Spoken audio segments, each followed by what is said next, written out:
The blood-curdling scream of Fiona Evans' mother still haunted her dreams, even 3 months after her death. Crouched behind hay bales in the corner of her stepfather's barn, Fiona shivered despite the warm June evening of 1876. Her cotton dress was torn at the sleeve where she'd snagged it climbing through the loft window, and her honey-brown hair hung in tangled waves around her face. At 20 years old, she had nowhere else to hide from Vernon Blackwell's drunken rage. Bismarck, Dakota Territory, was supposed to be their fresh start after her father died. Her mother had married Vernon just over a year ago, claiming they needed a man's protection in the untamed West. What a bitter irony that the man meant to protect them had become the very threat Fiona now fled from. She pressed herself deeper into the shadows as the barn door creaked open, admitting a slice of moonlight across the dirt floor. Fiona held her breath, her heart hammering so loudly she feared it might give away her location. But it wasn't Vernon who entered. Instead, a tall figure moved with quiet purpose toward the stalls. In the dim light, Fiona recognized Flynn Xavier, who worked as a ranch hand on the neighboring property. She'd exchanged glances with him in town a few times, but they'd barely spoken beyond polite greetings. Flynn led 2 horses from their stalls, his movements quick but gentle. As he began saddling the first, a chestnut mare, Fiona accidentally shifted, causing the hay to rustle beneath her. Flynn spun around, hand instinctively moving to the revolver at his hip. "Who's there?" His voice was low but commanding. Fiona knew she had no choice but to reveal herself. Slowly she stood, hay clinging to her dress and hair. "Miss Evans." Flynn's expression softened with recognition, but his eyes narrowed with concern when he saw her bruised cheek in the moonlight. "Are you all right?" Before Fiona could answer, shouting erupted from the main house, followed by the shattering of glass. Vernon's drunken voice carried across the yard, calling her name like a threat. Flynn's jaw tightened as he quickly finished saddling the second horse, a sturdy black gelding.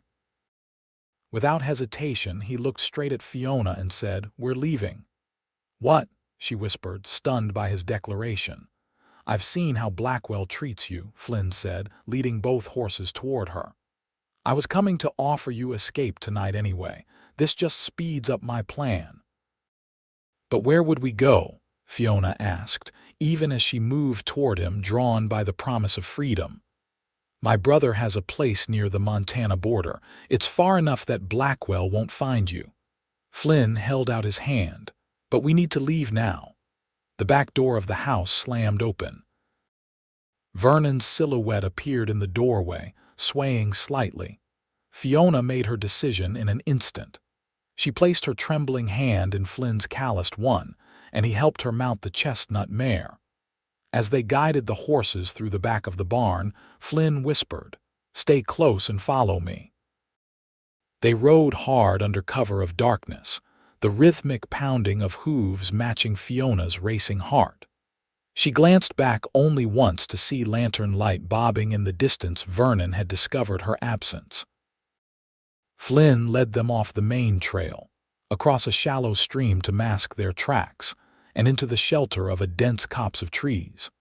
When they finally slowed after an hour of hard riding, Fiona's entire body ached, and her fingers were stiff from gripping the reins so tightly. She'd never ridden this far in her life. "Are you holding up all right?" Flynn asked, guiding his horse alongside hers. "Yes," Fiona replied, though her voice wavered. "Thank you for helping me." Flynn's expression was grave in the moonlight. "I should have done it sooner." "Everyone in town knows what kind of man Blackwell is." "Why did you?" Fiona asked. "Help me, I mean. We barely know each other." Flynn was quiet for a moment. "My mother suffered at my father's hands for years. I was too young to help her then." He adjusted his hat. "I won't stand by and watch another good person suffer the same fate." Something in his voice, a raw honesty, made Fiona's throat tighten with emotion. "My mother wasn't so lucky," she admitted softly. "Vernon said she fell down the stairs, but I know the truth." He pushed her during one of his rages. Flynn's expression hardened. "I'm sorry," he said, his voice gentle despite the anger in his eyes. "No one deserves that." As they continued riding through the night, Fiona realized this man beside her had risked everything to help her, a woman he barely knew. The thought warmed her despite the chill of the night air. Dawn broke across the eastern sky as they approached a small homestead nestled against a hillside. A modest cabin with smoke rising from its chimney stood beside a corral and small barn. Flynn directed their horses toward it. "My brother Frank's place," he explained. "We can rest here for a while before continuing on." A tall man with the same strong jawline as Flynn emerged from the cabin, rifle in hand, until he recognized his brother. "Flynn, wasn't expecting you for another week." Frank's curious gaze moved to Fiona. "Need your help, Frank. This is Miss Fiona Evans. She's in trouble." Frank nodded, understanding immediately. "Vernon Blackwell's stepdaughter." At Fiona's surprised look, he added, "Small territory. Word gets around." Frank's wife, Sarah, welcomed Fiona warmly, drawing her into the cabin's warmth with promises of hot coffee and breakfast. As Fiona stepped inside, she caught Flynn watching her with an expression she couldn't quite read, concern mixed with something deeper.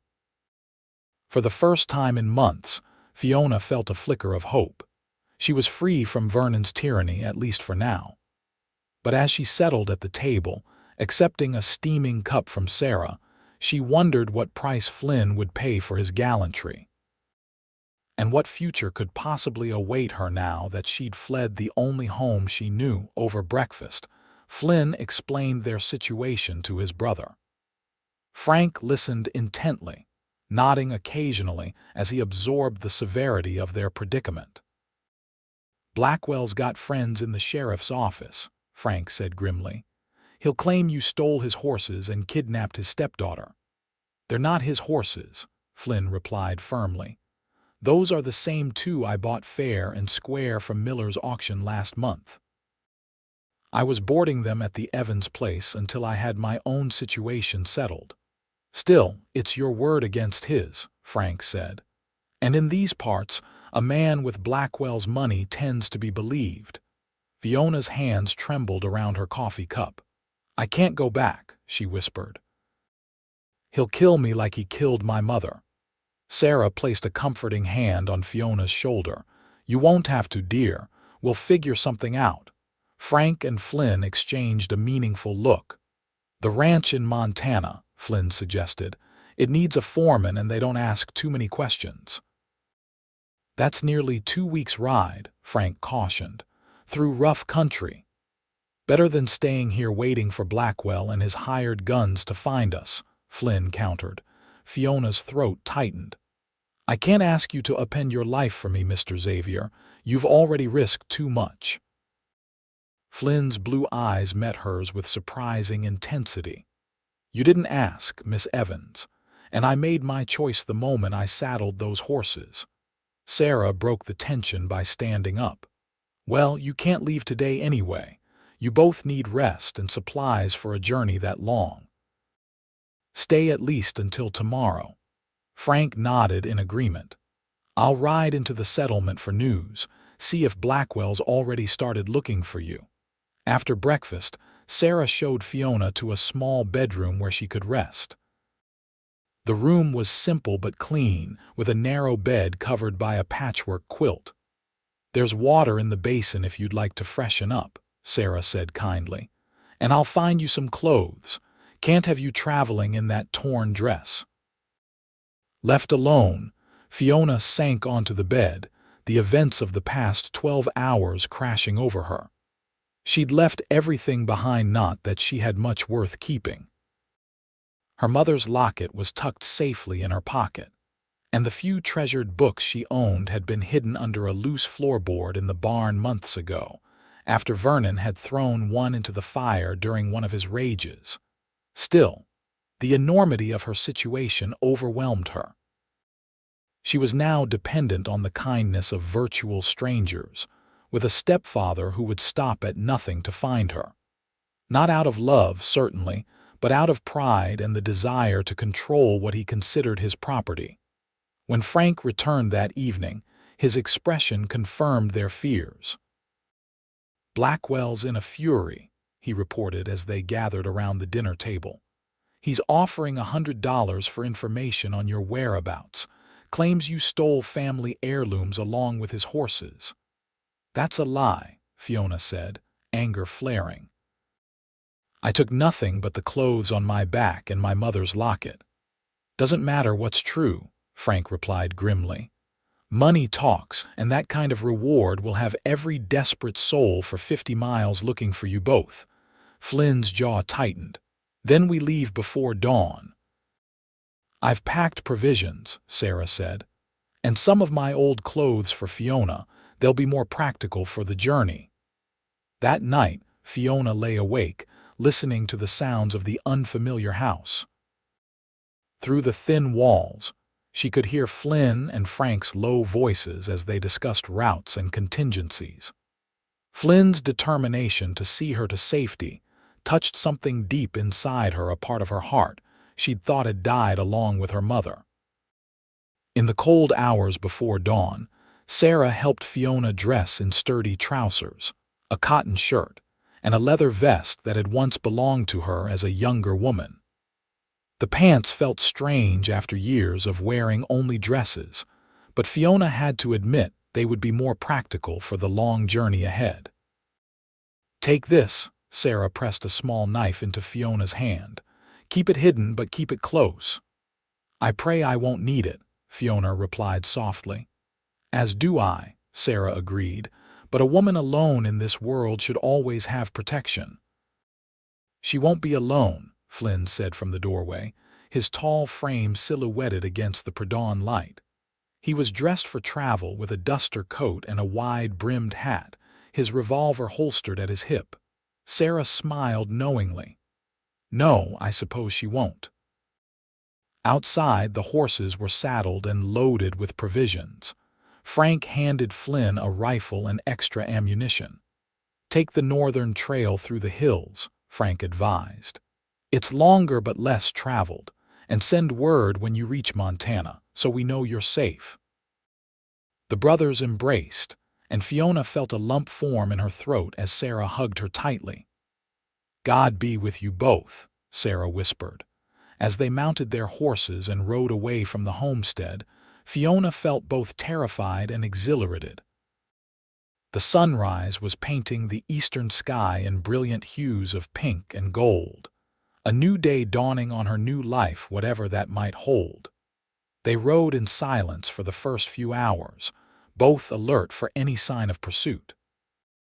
Flynn led them through stands of pine and across shallow streams, always moving northwest toward the Montana Territory. By midday, the terrain had grown more rugged, with rocky outcroppings and steeper hills. "We'll rest the horses here," Flynn said, gesturing to a sheltered spot beside a small creek. As Fiona slid from the saddle, her legs nearly buckled beneath her. She was unused to riding for such extended periods, and every muscle protested the unaccustomed activity. Flynn noticed her discomfort. "It gets easier," he assured her, helping her to a flat rock where she could sit. "The first few days are the hardest." "I'm not complaining," Fiona said quickly. "I'd ride until I couldn't move at all if it meant never going back to Vernon." Flynn handed her a canteen and some jerky from their provisions.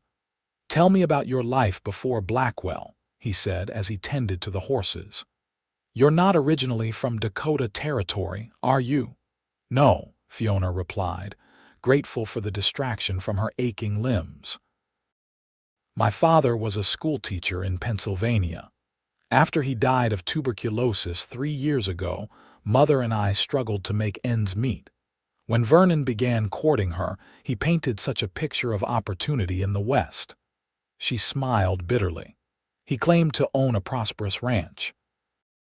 What he didn't mention was the gambling debts and the drinking. Flynn nodded as he sat beside her, maintaining a respectful distance. And your mother? She was from Pennsylvania as well, originally from Boston. She gave up a comfortable life to marry my father against her parents' wishes. Fiona traced patterns in the dust with a stick. She used to say that love was worth any sacrifice. Was it? For them, I mean, Flynn asked quietly. Fiona considered the question. Yes, she finally answered. They had 20 wonderful years together before he died. Even at the end, when he could barely breathe, he would look at her like she was the sun and moon combined. Flynn's expression softened. My parents weren't like that. My father saw my mother as property, not a partner. He tossed a small stone into the creek, watching the ripples spread. I swore I'd never treat a woman the way he treated her. Is that why you're not married? Fiona asked, then immediately blushed at her directness. Forgive me, that's none of my business. Flynn smiled slightly. No need for forgiveness. And yes, partly that's why. I wanted to establish myself first, have something to offer besides my name. And he hesitated. I've never met a woman I couldn't live without. Not until, he stopped abruptly, busying himself with checking their supplies. The unfinished sentence hung between them, filled with possibilities that made Fiona's heart beat faster. But now was not the time to explore such feelings, not when they were running for their lives. We should move on, Flynn said, standing and offering his hand to help her up. I'd like to put another 10 miles behind us before nightfall. As his warm hand enveloped hers, Fiona felt a curious sensation of both safety and exhilaration. Whatever lay ahead, she was grateful not to be facing it alone. They made camp that night in a small cave formed by a rocky overhang, providing protection from both the elements and prying eyes. Flynn built a small fire, just enough to cook a simple meal of beans and salt pork, but positioned it so the light wouldn't be visible from a distance. As they ate in companionable silence, Fiona found herself studying Flynn's profile in the flickering firelight. He was handsome in a rugged way, with strong features and eyes that seemed to hold both kindness and secrets. His hands, calloused from years of ranch work, moved with surprising gentleness as he tended the fire. Tell me about Montana, she said, partly to distract herself from her growing awareness of him. What's waiting for us there? Flynn added a small branch to the fire. The Double Creek Ranch needs a foreman. The owner, Edmund Holloway, is getting on in years and his son has no interest in ranching. I worked there for a season about 4 years back. Good people. And you think they'll hire you again? Holloway wrote to me last winter asking if I'd consider returning. Said the place hasn't been the same since I left. A small smile played at the corner of Flynn's mouth. I was planning to accept his offer eventually, just didn't expect it to be quite so sudden. Fiona looked down at her plate.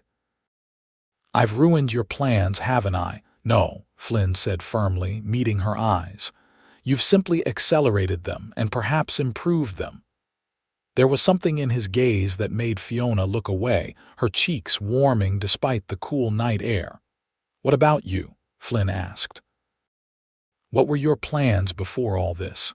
Fiona laughed softly, but there was little humor in it. Plans. Vernon controlled every aspect of my life since my mother died. I wasn't permitted to go to town alone or speak to anyone without his approval. She stared into the fire. I suppose my only plan was surviving each day. Flynn's expression darkened. No one should live that way. No, Fiona agreed, but many do. Women especially have few options when the men in their lives prove cruel. That's why I couldn't leave you there, Flynn said quietly. Not when I had the means to help. Fiona looked at him curiously. Is that the only reason? Duty or conscience? Flynn held her gaze for a long moment before answering. No, he admitted. Not the only reason. The honesty in his voice created a warmth in Fiona's chest that had nothing to do with the nearby fire. Before she could respond, however, Flynn stood and moved toward the cave entrance. "We should get some rest. I'll take the first watch," he said, his tone businesslike again. "You can sleep by the fire. I put my bedroll there for you." "But where will you sleep?" Fiona asked. "I'll manage," Flynn replied. "Sleep well, Miss Evans." "Fiona," she corrected gently. "After everything, I think you should call me Fiona." In the shadows, she thought she saw him smile. "Fiona, then. Good night." As she settled onto the bedroll, wrapped in the blanket that smelled faintly of soap and horses and Flynn himself, Fiona realized how drastically her life had changed in just 24 hours. Yesterday, she'd been a prisoner in her own home, living in constant fear. Tonight, she was free under the vast Dakota sky, heading toward an unknown future with a man she barely knew but already trusted with her life. Sleep came more easily than she'd expected, cradled in the relative safety of the cave with Flynn's watchful presence nearby. Morning dawned clear and cool, with a light mist clinging to the valleys below their elevated position. Fiona awoke to find Flynn already up, brewing coffee over a small, rekindled fire. "Did you sleep at all?" she asked, noting the shadows beneath his eyes.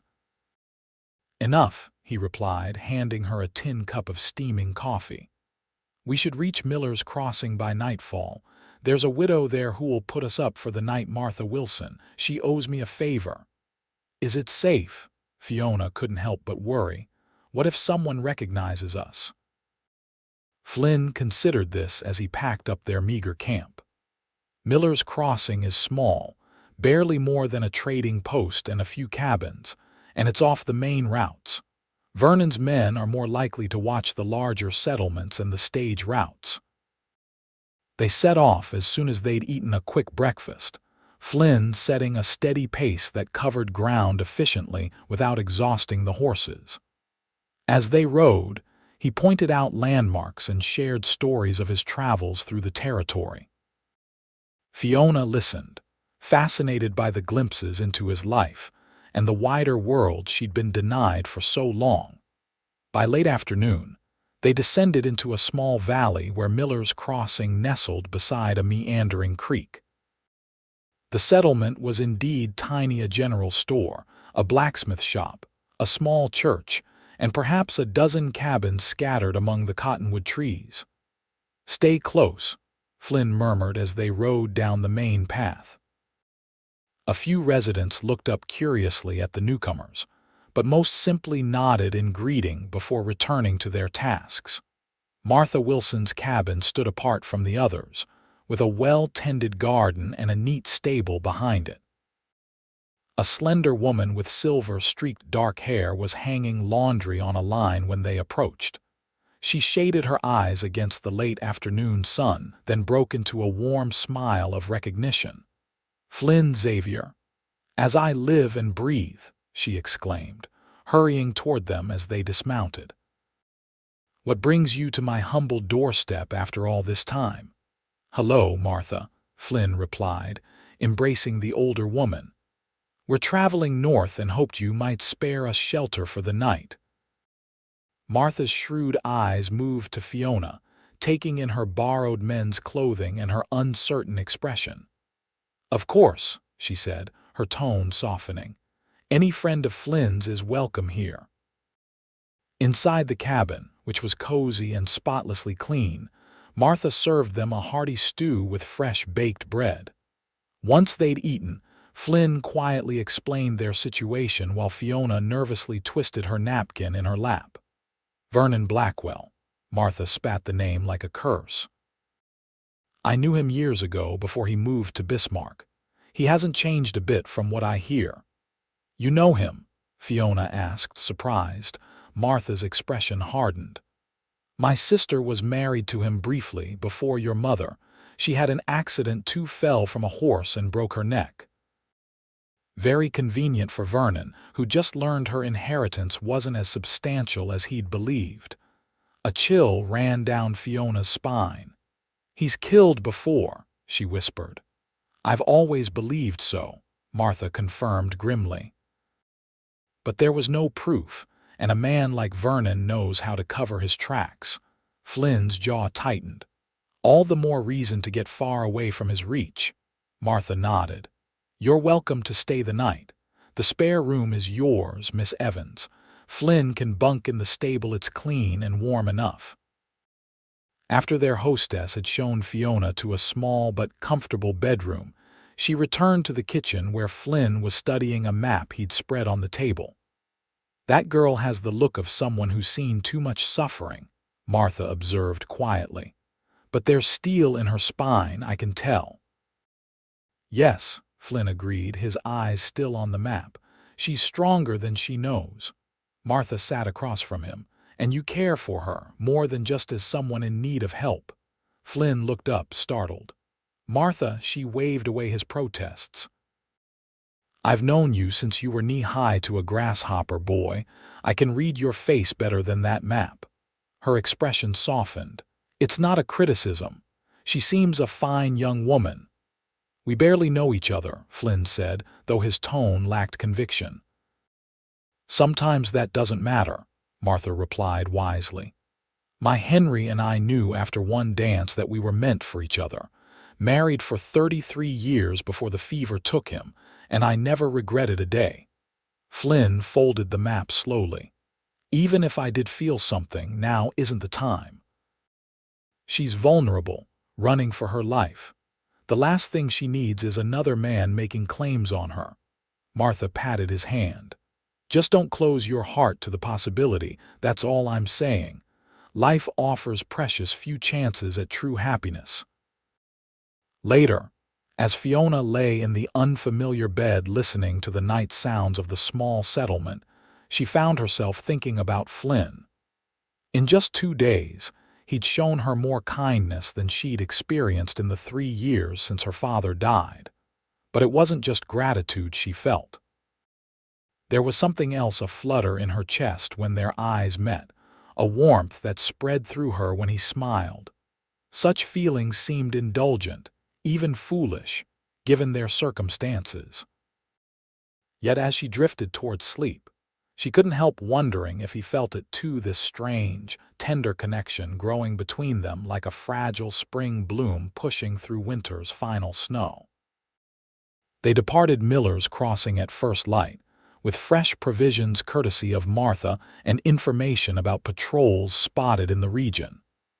2 of Vernon's hired guns had passed through 3 days earlier, asking questions and flashing money. They were headed west, Martha assured them as they mounted their horses. "Your northern route should keep you clear of them, but stay vigilant." The terrain grew increasingly rugged as they traveled, with pine-covered hills giving way to dramatic rock formations and deep ravines. Flynn led them through little-used game trails, often dismounting to check for signs of other travelers. By midday of their 3rd day on the trail, they were forced to lead the horses through a particularly treacherous passage where the path narrowed between a cliff face and a steep drop. "Careful," Flynn cautioned, reaching back to offer Fiona his hand as they navigated a tricky section. She took it gratefully, trying not to look down at the dizzying drop just inches from her feet.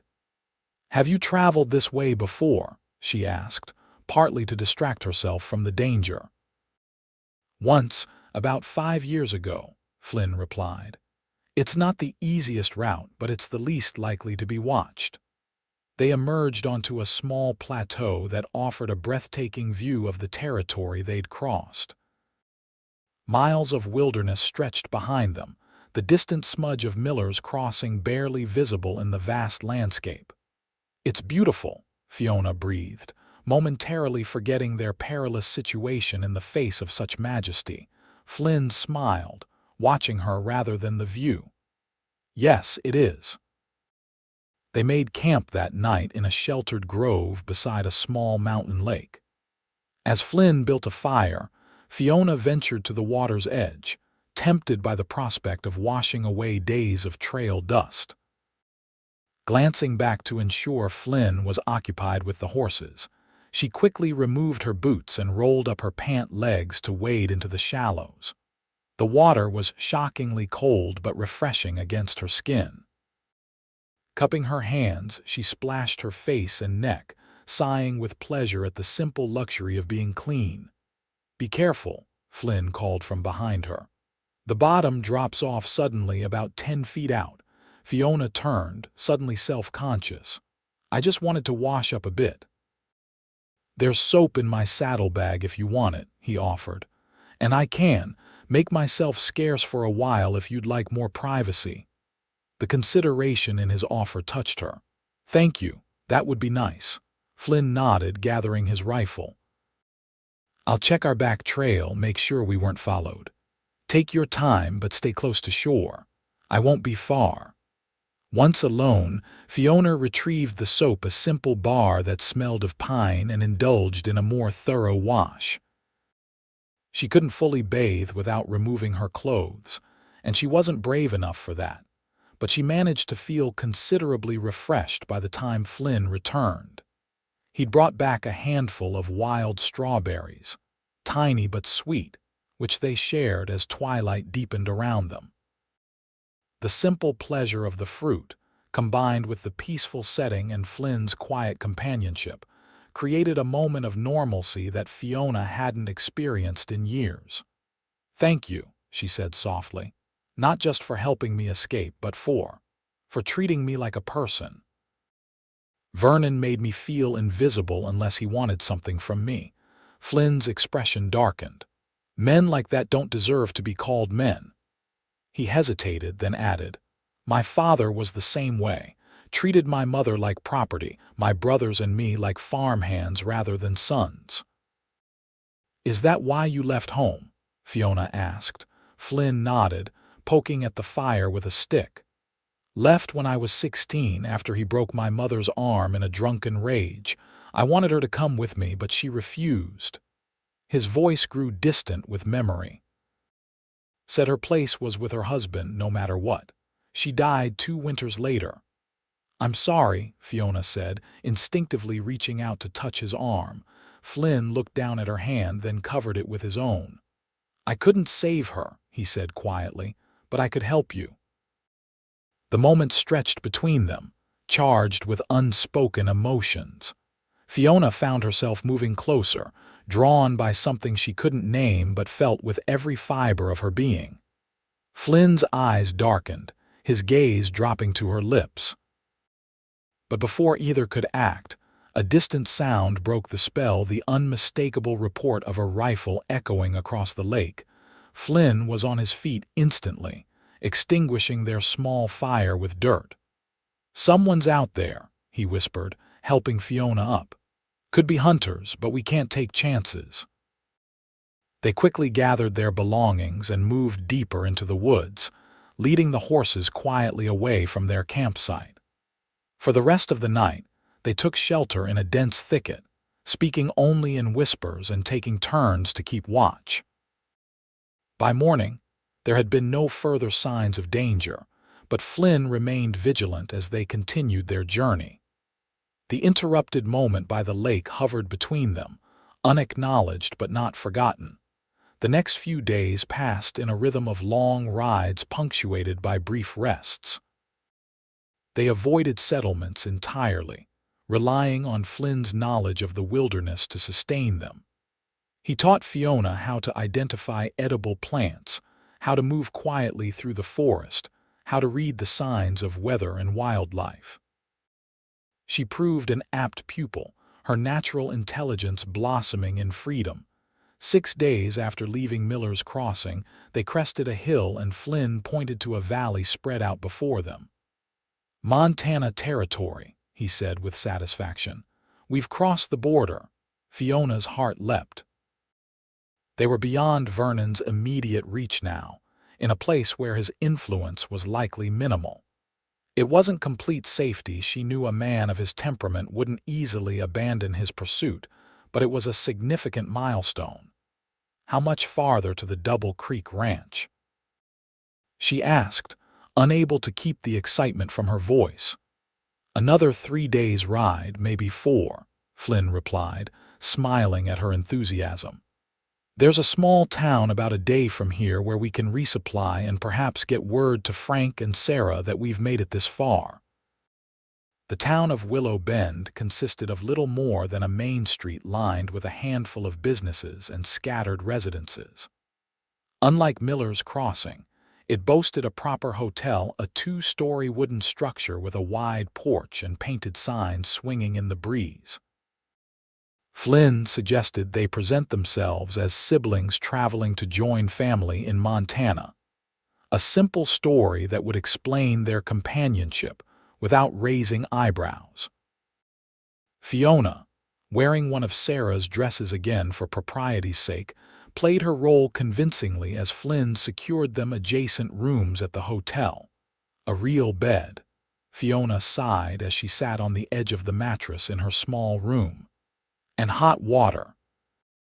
A copper tub had been brought up along with several steaming buckets at her request. "Enjoy it," Flynn said from the doorway, carefully maintaining a respectful distance. "I'll arrange for supplies and send a telegram to Frank. Once you're rested, we can have dinner downstairs." The bath was heaven after days on the trail. Fiona soaked until the water cooled, washing away not just the physical dirt but, it seemed, some of the emotional grime as well. She felt renewed, more herself than she had in years. The woman who looked back from the small mirror as she dressed was different from the terrified girl who had hidden in the barn just over a week ago. When she met Flynn in the hotel's small dining room, she was startled by his transformation as well. He'd bathed and shaved, exchanged his trail-worn clothes for clean ones and slicked back his dark hair. He stood as she approached their table, his eyes warming with appreciation. "You look lovely," he said simply. Fiona blushed, smoothing the skirt of Sarah's blue dress. "Clean, at least. And you're quite handsome when you're not covered in trail dust." Their dinner was simple but delicious: roast beef, potatoes, fresh bread, and apple pie for dessert. They talked easily, their conversation flowing naturally from topic to topic. For a few precious hours, they were just a man and woman enjoying each other's company, not fugitives on a desperate journey. As they lingered over coffee, Flynn reached across the table to touch her hand lightly. "I sent the telegram to Frank. And I spoke with the station master about recent travelers. No one matching Vernon's description or his men has passed through Willow Bend." Relief washed over Fiona. Perhaps he gave up the chase. Flynn's expression was less optimistic. Perhaps. But men like Blackwell rarely admit defeat so easily. We should still be cautious. Their moment of peace was interrupted by a commotion outside, raised voices, and the sound of horses arriving at speed. Flynn moved to the window, peering out cautiously through the lace curtains. "3 riders," he reported, his voice tense. "Dusty, trail-worn, could be anyone, but it could be Vernon's men," Fiona finished, her heart sinking. "What do we do?" Flynn thought quickly. "Go to your room and lock the door. I'll find out who they are without revealing our presence." Fiona hurried upstairs while Flynn remained downstairs, positioning himself at the bar where he could observe the newcomers when they entered. She paced the small room anxiously, jumping at every sound from the hallway. After what seemed an eternity, a soft knock came at her door. "Fiona, it's me." Flynn's voice was low and urgent. She opened the door quickly. Flynn stepped inside, his expression grave. "They're looking for us. Blackwell's men. I recognized one of them from Bismarck. They're offering $200 now for information." Fear clutched at Fiona's throat. "Did they see you?" "I don't think so. I kept my back to them and left as soon as I could without drawing attention." Flynn ran a hand through his hair in frustration. "But we can't stay here. They're taking rooms for the night and plan to continue searching tomorrow. Where can we go?" "It's already dark." "Back to the trail," Flynn said grimly. We'll circle around and approach Double Creek from the west instead. It's rougher country but less traveled." They gathered their belongings quickly and slipped out through the hotel's back entrance. Flynn retrieved their horses from the livery stable, explaining to the sleepy stable hand that his sister had taken ill, and they needed to return home immediately. Under cover of darkness, they rode out of Willow Bend, taking a game trail that led into the dense forest west of town. The night was cloudy, with no moon to guide their way, forcing them to move slowly and rely on Flynn's wilderness skills to avoid hazards. They rode for several hours before Flynn deemed it safe enough to stop. They made a cold camp in a small clearing, not risking a fire that might be spotted. The night had grown colder, and Fiona shivered despite her coat. "Here," Flynn said, unrolling his bedroll next to hers and draping his blanket over them both. "We'll stay warmer this way." The practical suggestion made sense, but as they lay side by side under the shared blankets, Fiona was acutely aware of his proximity. She could feel the warmth of his body, hear the steady rhythm of his breathing. It was both comforting and unsettling. "Do you think we'll make it to Double Creek without being caught?" she whispered into the darkness. Flynn was quiet for a moment.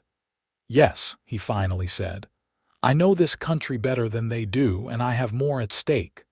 "What do you mean?" In the darkness, Flynn's hand found hers. "They're doing this for money," he said softly. "I'm doing it for something far more valuable." Fiona's heart hammered in her chest as she intertwined her fingers with his.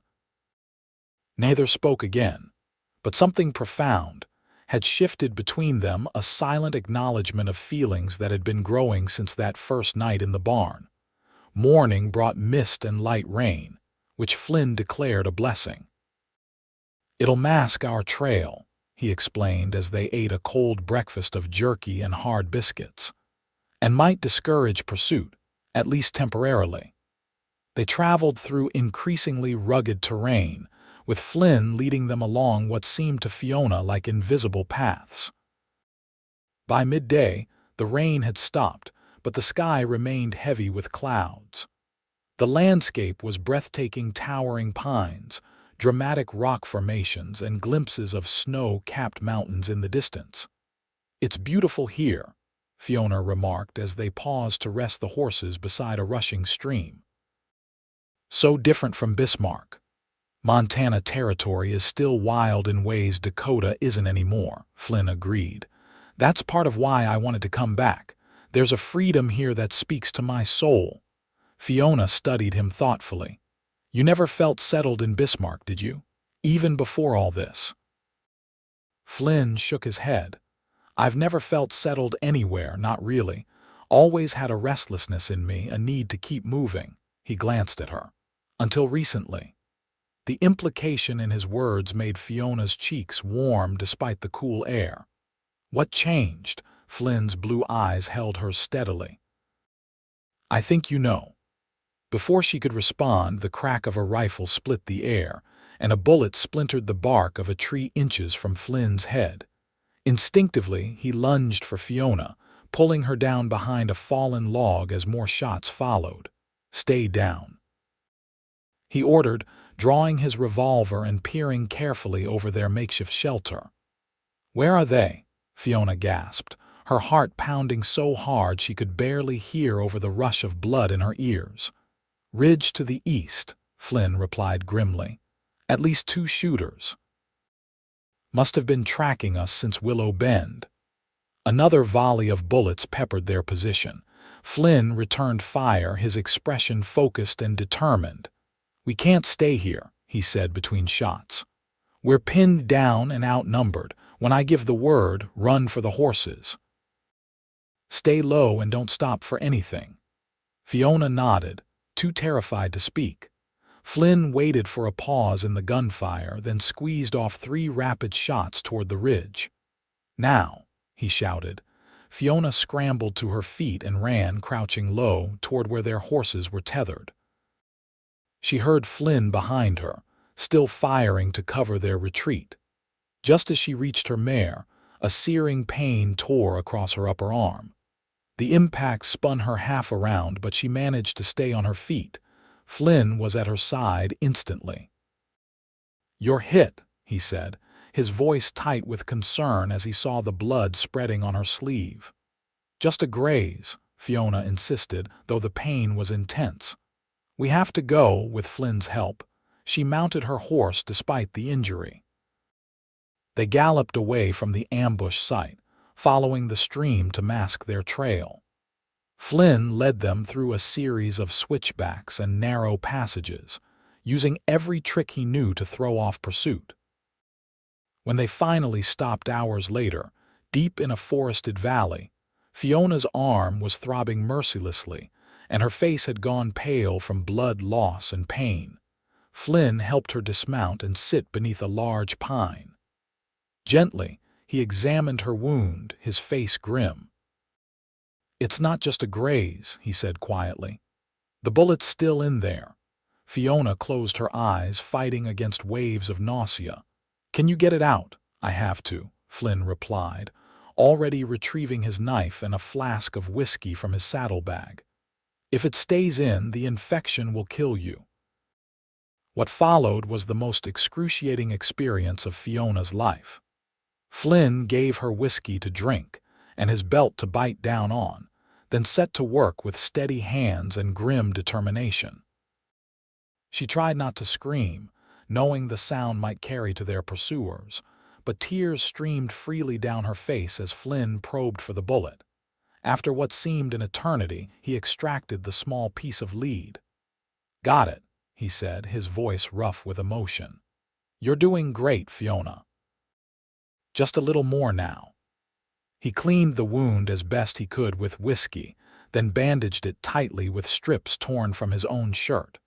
Throughout the ordeal, he spoke to her in a low, soothing voice, offering encouragement and occasional apologies for the pain he was causing. When it was finally over, Fiona lay exhausted against the tree trunk, pale and sweating but alive. Flynn sat beside her, his own face drawn with concern and fatigue. "Thank you," she whispered, reaching for his hand with her uninjured arm. Flynn brought her fingers to his lips, a gesture so tender it nearly broke her heart. "I should have protected you better," he said, self-recrimination evident in his tone. "You saved my life," Fiona corrected him. Again. Night was falling and they needed shelter. Flynn scouted briefly and discovered a small cave not far away, dry and defensible. He helped Fiona there, then returned for the horses and their supplies. By the time he'd settled everything, Fiona had developed a fever, her body's response to the trauma. Flynn made her as comfortable as possible, using their bedrolls and blankets to create a makeshift bed. He built a small fire near the cave entrance, where it would provide warmth without being easily visible from outside. Through the night, he tended to her, bathing her forehead with cool water from the stream and encouraging her to sip broth he made from their dwindling supplies. In her feverish state, Fiona drifted between consciousness and vivid dreams. Sometimes she thought she heard Flynn speaking to her, his voice low and fervent, saying things he might never say if he thought she could fully hear him. "I can't lose you," she thought she heard him whisper at one point. "Not now that I've found you. Stay with me, Fiona." By dawn, her fever had broken. She woke to find Flynn asleep beside her, his hand still holding hers, his face troubled even in slumber. Gently, not wanting to wake him, she brushed a lock of dark hair from his forehead. The slight touch was enough to rouse him. His eyes opened, instantly alert, then softened with relief when he saw her looking back at him. "Your fever broke," he said, sitting up and placing a hand on her forehead to confirm. "Thanks to your care," Fiona replied, her voice weak but clear. Flynn helped her sit up and drink some water. "How's the arm?" "Painful," she admitted, "but better than yesterday." Flynn checked the wound, relieved to see no signs of serious infection. "You're strong," he said with admiration. stronger than you know. They remained in the cave for 2 more days, allowing Fiona to regain her strength. Flynn ventured out only briefly to hunt, bringing back a rabbit which he made into a hearty stew. They saw no signs of pursuit, but remained vigilant. On the morning of the 3rd day, Fiona insisted she was well enough to travel. "The longer we stay in one place, the more danger we're in," she reasoned. Flynn helped her dress her wound with the last of their clean bandages. "Double Creek Ranch is less than a day's ride from here," he told her. "If we take it slow and stick to cover, we should make it by nightfall." The journey was difficult for Fiona, each jolt of the horse sending pain through her injured arm. But she gritted her teeth and endured without complaint. Flynn rode close beside her, constantly vigilant, his rifle across his lap. As the sun began its descent toward the western mountains, they emerged from a stand of pines to see a sprawling ranch spread out before them in a lush valley. A substantial log house stood at its center, with a large barn, corrals, and various outbuildings arranged around it. Smoke rose from the chimney and lights glowed warm and inviting in the windows. "Double Creek," Flynn said, relief evident in his voice. "We made it." They rode down into the valley, following a well-maintained trail that led to the main house. As they approached, a door opened and a tall, white-haired man stepped onto the porch, rifle in hand. Behind him, a younger man and woman appeared, similarly armed. Flynn raised his hand in greeting. "Edmund Holloway," he called. "It's Flynn Xavier." The older man lowered his rifle, peering into the gathering dusk. "Flynn, by God, is that really you?" As they drew closer, Edmund's weathered face broke into a broad smile of recognition. "It is you, Margaret," he called back into the house. "Put on more coffee. Flynn Xavier's come home to us." The welcome they received was warmer than Fiona could have imagined. Edmund and Margaret Holloway, the elderly owners of Double Creek, fussed over her injury and Flynn's exhausted state like concerned parents. Their daughter-in-law, Elizabeth, showed Fiona to a comfortable bedroom and helped her bathe and change into a borrowed nightgown, while their son, James, helped Flynn settle the horses. Over a hearty meal, Flynn explained their situation, not the full details, but enough to make it clear they were fleeing danger. The Holloways, without hesitation, offered them sanctuary. "Anyone pursuing you will have to come through us first," Edmund declared firmly. "And we've held this land against worse threats than some Dakota Territory bully." For the first time since fleeing Vernon's barn, Fiona felt truly safe. The solid walls of the ranch house, the presence of the Holloway family, and Flynn's steady reassurance combined to allow her to truly rest. In the days that followed, Fiona's wound healed steadily under Margaret's skilled care. Flynn sent another telegram to his brother Frank, confirming their safe arrival and warning him to remain vigilant in case Vernon turned his attention toward them. Edmund made good on his offer to hire Flynn as foreman, showing him around the vast ranch and introducing him to the handful of cowboys who worked there. Flynn took to the role naturally, his experience and quiet authority earning immediate respect from the men. Fiona, once she was well enough, helped Margaret and Elizabeth with household tasks. The older woman quickly recognized Fiona's intelligence and education, and began teaching her the business side of ranching, bookkeeping, correspondence, and supply management. "A modern ranch needs a modern approach," Margaret explained. "And I'm not getting any younger. It's good to have fresh eyes on the ledgers." 2 weeks after their arrival, with no sign of Vernon or his men, Fiona began to believe they might truly have escaped. The daily routine of ranch life suited her purposeful work, good food, and the company of decent people who valued her contributions. And then there was Flynn. They hadn't spoken directly about their feelings since that interrupted moment by the campfire, but something had definitely changed between them. His eyes sought hers across rooms. His hand lingered when he helped her mount a horse for gentle rides around the property. His smile, once rare, appeared more frequently and was directed almost exclusively at her. One evening, as summer began its slow transition toward autumn, Fiona sat on the front porch watching the sunset paint the mountains in gold and crimson. Flynn joined her, carrying 2 cups of coffee. "Beautiful, isn't it?" he said, handing her one of the cups. "It's like a painting," Fiona agreed. "I never knew the world could be so vast and lovely."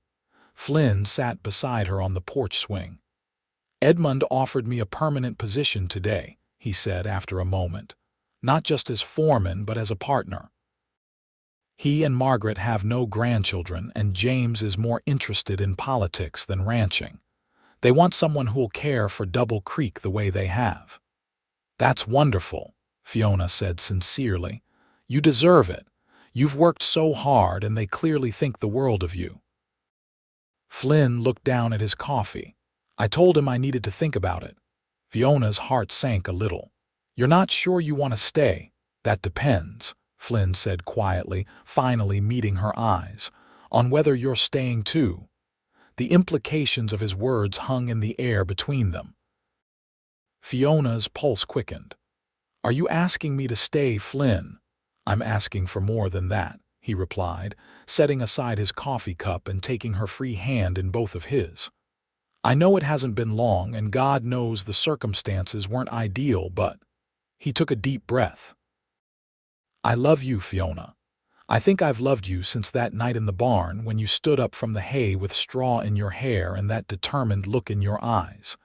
Tears welled in Fiona's eyes, but they were tears of joy. "I love you too," she whispered. "I was afraid to admit it, even to myself. After everything with Vernon, I didn't trust my judgment. But you've shown me what a good man truly is, Flynn Xavier." He kissed her then, gently at first, then with growing passion as she responded eagerly. When they finally parted, both breathless, Flynn rested his forehead against hers. "Marry me," he said simply. "Build a life with me here." "Yes," Fiona replied without hesitation. "Yes to all of it." They shared the news with the Holloways the next morning. Margaret embraced Fiona tearfully, while Edmund clapped Flynn on the back with approval. Plans were made for a small ceremony in 2 weeks' time, with the local pastor officiating and neighbors from surrounding ranches invited to celebrate. Elizabeth helped Fiona alter one of Margaret's old gowns, ivory silk with delicate lace trim, surprisingly fashionable despite being nearly 20 years old. "I wore this when I married James," Elizabeth explained as she adjusted the bodice. "And Margaret wore it when she married Edmund. It's a family tradition now." The significance of being included in such a tradition wasn't lost on Fiona. After years of being treated as an unwelcome burden by Vernon, being embraced as family by the Holloways and soon by Flynn, filled a void in her heart she'd carried since her parents' deaths. 3 days before the wedding, disaster struck. Flynn and James returned from town with grim faces and urgent news Vernon Blackwell had been spotted in Helena, the nearest large settlement, asking questions about a man and woman matching their description. "He's persistent, I'll give him that," Edmund growled when they shared the news. "But he'll find more than he bargained for if he comes to Double Creek." The wedding plans continued, but with added precautions. Edmund's cowboys, fiercely loyal to their employer and already protective of Flynn's bride-to-be, established a rotating watch around the property. Rifles were cleaned and loaded, kept within easy reach. The morning of the wedding dawned clear and bright. Fiona, despite the lingering threat of Vernon's presence in the territory, refused to let fear overshadow her happiness. With Elizabeth and Margaret's help, She dressed in the family wedding gown, arranged her hair in a simple but elegant style, and pinned her mother's locket at her throat. The ceremony was to take place in the ranch's garden, which Margaret had lovingly tended for decades. Wooden chairs had been arranged in neat rows, with an arch of late summer flowers marking the spot where Fiona and Flynn would exchange their vows. As the guests began to arrive, neighboring ranchers, townspeople who had come to know and like the couple, and the few ranch hands not on security duty, Fiona waited in her room, both nervous and elated. A soft knock came at her door. "It's time," Elizabeth called.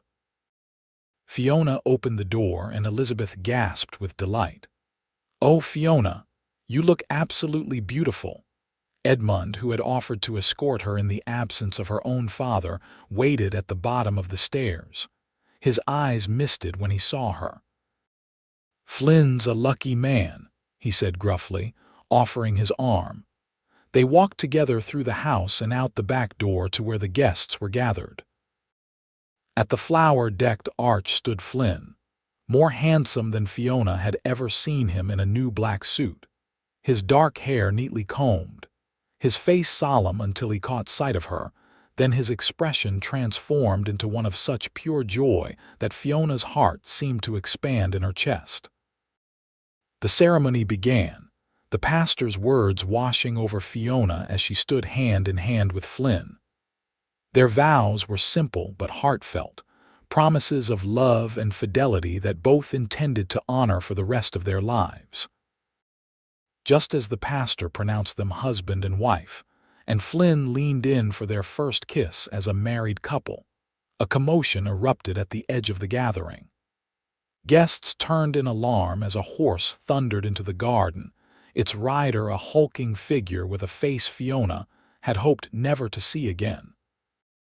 Vernon Blackwell reined his horse to a stop, his expression a mask of fury as he spotted Fiona in her wedding dress. "There you are, you ungrateful little thief," he bellowed, drawing a pistol from his coat. Flynn moved instantly, pushing Fiona behind him and reaching for his own weapon, but he'd left it in the house, not wanting to wear a gun at his wedding. Edmund and James were similarly unarmed for the ceremony. "This doesn't concern you, cowboy," Vernon sneered at Flynn. "The girl is my stepdaughter and my property. She stole from me, and I've come to take her back to face justice." "She's my wife," Flynn replied, his voice steady despite the danger. "And she took nothing but what was rightfully hers. Leave now, Blackwell, while you still can." Vernon's laugh was ugly. "You think I came alone?" He gestured behind him, where three rough-looking men emerged from the trees, all armed. "I paid good money to find her, and I aim to get my money's worth." The guests scattered, women and children rushing toward the house while the men looked desperately for weapons or cover. Fiona clutched Flynn's arm, terror flooding through her at the sight of the stepfather who had made her life hell. "What did I supposedly steal from you, Vernon?" she called out, finding courage despite her fear. "My mother's locket, the horses that weren't even yours.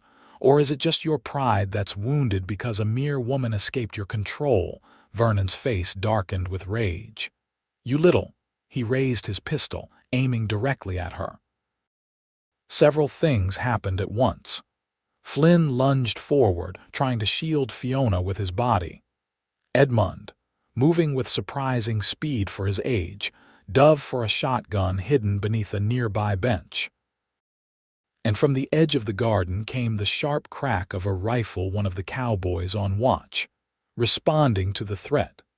Vernon's shot went wild as the cowboy's bullet struck him in the shoulder, spinning him halfway around in his saddle. His three companions returned fire, and suddenly the peaceful garden was transformed into a battlefield. Flynn pulled Fiona down behind a stone planter, shielding her with his body as bullets flew overhead. "Stay down," he ordered, his eyes scanning desperately for a weapon or an escape route. From the house, James emerged with a rifle, taking careful aim at one of Vernon's men and dropping him with a clean shot. Edmund, now armed with the shotgun, provided covering fire as guests who had military or hunting experience retrieved weapons from their wagons. Vernon, bleeding but still mounted, spurred his horse toward Flynn and Fiona's position, his face contorted with hatred. Flynn, unarmed but determined, rose to meet the threat, positioning himself between his bride and her vengeful stepfather. "She's not yours anymore," Flynn declared, standing his ground as the horse bore down on them. "She never was." Just as Vernon raised his pistol for another shot, a final rifle crack split the air. Vernon's expression froze in surprise, then emptiness, as a bullet from Margaret Holloway's rifle fired from an upstairs window struck him squarely in the chest. He toppled from his horse, dead before he hit the ground. The remaining hired guns, seeing their employer fall and facing determined resistance from the wedding guests and ranch hands, quickly surrendered. In the aftermath, Fiona stood trembling in the circle of Flynn's arms, her wedding dress spattered with dirt but miraculously free of blood. "It's over," Flynn murmured into her hair. "He can't hurt you ever again." The local sheriff, who had been a guest at the wedding, took charge of Vernon's body and his surviving men. Statements were taken, and it was quickly determined that the shooting had been justified self-defense. Vernon had come armed and with clear intent to do harm. When the excitement had finally died down and the last of the official business concluded, Edmund stood in the center of the now disheveled garden and addressed the shaken but resilient gathering. "I believe," he said firmly, "we have a celebration to continue. Flynn and Fiona are married, and by God, we're going to honor that properly." The wedding feast, slightly delayed but no less joyful for it, lasted well into the night.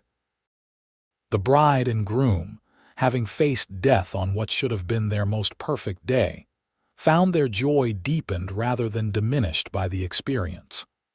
They had confronted the darkest shadow from Fiona's past and emerged victorious, together. Later, as they stood on the porch of the small cabin, Edmund had given them as a wedding gift a private retreat on the edge of the ranch property. Fiona turned in Flynn's arms to face him. "When you came into that barn and said we're leaving, I never imagined where that journey would lead," she said softly. "You didn't just save my life, Flynn. You gave me a new one."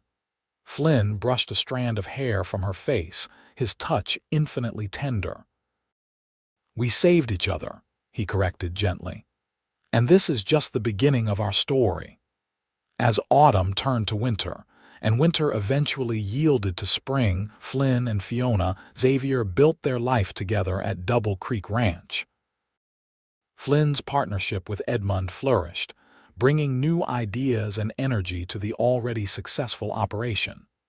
Fiona, with her education and quick mind, transformed the ranch's business practices, implementing modern bookkeeping systems and expanding their markets.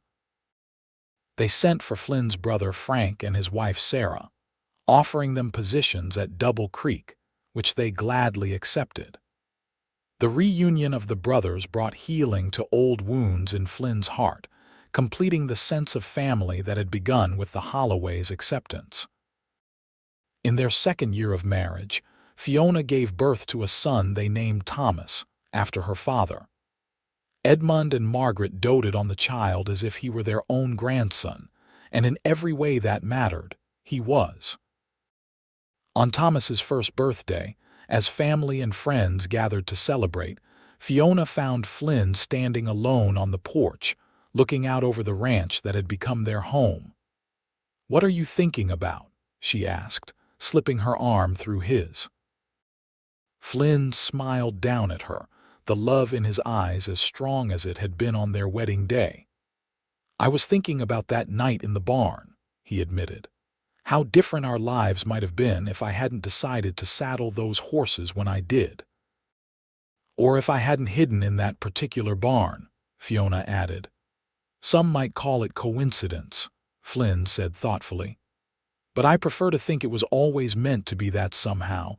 Despite everything, we were always destined to find each other. Fiona leaned her head against his shoulder, contentment washing over her as she watched their son toddling across the grass, pursued by a laughing Frank. I think you're right, she said softly. Some stories are written in the stars long before we live them. Flynn bent to kiss her, a kiss full of tenderness and promise. And ours is just beginning, he murmured against her lips. As the Montana sun set behind the mountains, painting the sky in shades of gold and crimson, Fiona knew with absolute certainty that Flynn was right. The terror of her past had been replaced by the joy of her present and the boundless promise of their future together. From the darkness of that barn in Bismarck to the light of their life at Double Creek, their journey had been unexpected but perfect in its own way. And as she stood in the circle of her husband's arms, their son's laughter ringing in the evening air, Fiona gave silent thanks for the courage that had allowed her to place her hand in Flynn's that night and trust him when he said those life-changing words. We're leaving. Their story, born of desperation and danger, had blossomed into one of love and hope, a testament to the human heart's capacity to find light even in the darkest moments, and to the power of love to heal even the deepest wounds.